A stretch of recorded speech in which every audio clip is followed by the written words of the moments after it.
अतिशय मोठी ही जबाबदारी आज माझ्यावर सोपविण्यात आलेली आहे. माजी मुख्यमंत्री अशोकरावजी चव्हाण साहेब यांनी पुढाकार घेऊन नांदेड जिल्हा मध्यवर्ती बँकेच्या ही जी निवडणूक आहे ही प्रक्रिया बिनविरोध पार पाडावी म्हणून प्रयत्न केले आणि त्याचं यशही आपण बघितलं. 23 पैकी 22 संचालक जवळजवळ शेतकरी विकास पॅनलचे निवडून आले आणि त्यामध्ये साहेबांचा निर्णय हा अंतिम राहिला. महायुतीचे सर्व ज्येष्ठ नेते यामध्ये सहभागी होते, इतर पक्षाचे नेते सहभागी होते आणि बिनविरोध उपाध्यक्ष म्हणून देखील आज माझी सर्व संचालकांच्या पाठिंब्याने निवड झाली. सर्वांप्रती निश्चितपणे मी कृतज्ञ आहे आणि येणाऱ्या काळात जिल्हा बँकेच्या माध्यमातून जी ग्रामीण अर्थकारणासाठी, शेतकऱ्यांच्या विकासासाठी जीवनवाहिनी समजली जाणारी ही आपली बँक या माध्यमातून चांगलं काम करता यावं हेच प्रयत्न आहे. चर्चा झाली की नांदेड जिल्हा मध्यवर्ती बँकेवर पहिल्यांदाच एक महिला उपाध्यक्ष म्हणून पदाधिकारीची निवड झालेली आहे.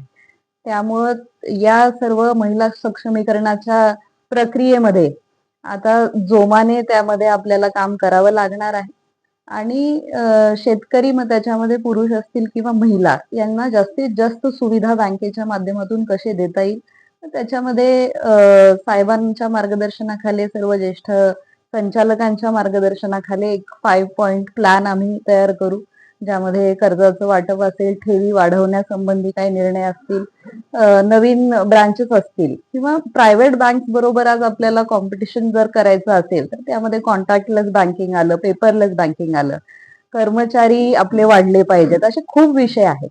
त्यामुळे हे काम करत असताना महिलांना, पुरुषांना सगळ्यांनाच फायदा होईल अशाच पद्धतीचं आपल्याला काम करायचंय आणि जास्तीत जास्त महिला ग्राहकांना बँकेशी आपल्याला कसं जोडता येईल, जेणेकरून महिलांना आपल्याला बँकेच्या माध्यमातून सहकार्य करता येईल, हे देखील आमचे प्रयत्न राहतात.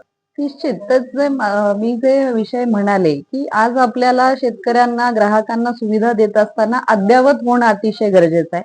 प्रायव्हेट बँकांशी कॉम्पिटिशन म्हणजेच आपलं सर्व्हिस जास्त चांगलं करणं आणि अशा पद्धतीने जेव्हाही कुठला सीझनचा पिरियड असतो त्यावेळेला आपल्याला आलेल्या माणसाला पटकन सुविधा मिळाली पाहिजे. यासाठी आपण जोपर्यंत कम्प्युटरायझेशन अद्ययावत करत नाही, आपण पेपरलेस होत नाही, तोपर्यंत आपल्याला हे सगळं करता येणार नाही. आज बँकेचं डेटा सेंटर आहे, बँक कम्प्युटराइज्ड आहे, याला आणखी कसं आपल्याला प्रगत करता येईल जेणेकरून ग्राहकाचा वेळ वाचेल आणि त्यांना चांगली सुविधा मिळेल, याबद्दल आम्ही निश्चित प्रयत्न करू. निश्चितपणे आज अशोकरावजी चव्हाण साहेबांनी जी पत्रकार परिषद घेतली, आदरणीय खदगावकर साहेब अनेक वर्ष संचालक म्हणून, अध्यक्ष म्हणून त्यांनी काम केलं. आज मंडळामध्ये चिखलीकर साहेबांसारखे ज्येष्ठ संचालक आमच्या बरोबर आहेत. त्यामुळे शाखा वाढविणे, कर्मचारी वाढविणे आणि सर्व्हिस आपली चांगली करणे निश्चितपणे एक अजेंडा आहे. शेतकऱ्यांना आम्हाला एवढंच आवाहन करायचंय की ही जिल्हा मध्यवर्ती सहकारी बँक आहे. सहकाराच्या चळवळीतून शेतकऱ्यांना आपल्याला आधार देण्यासाठीच ही बँक आहे. त्यामुळे आपण जेवढा विश्वास बँकेवर ठेवाल तेवढी बँक आपल्यासाठी जास्त चांगलं काम करू शकेल. त्यामुळे आपण सगळ्यांनी जिल्हा मध्यवर्ती बँकेशी जुळावं हीच माझी विनंती.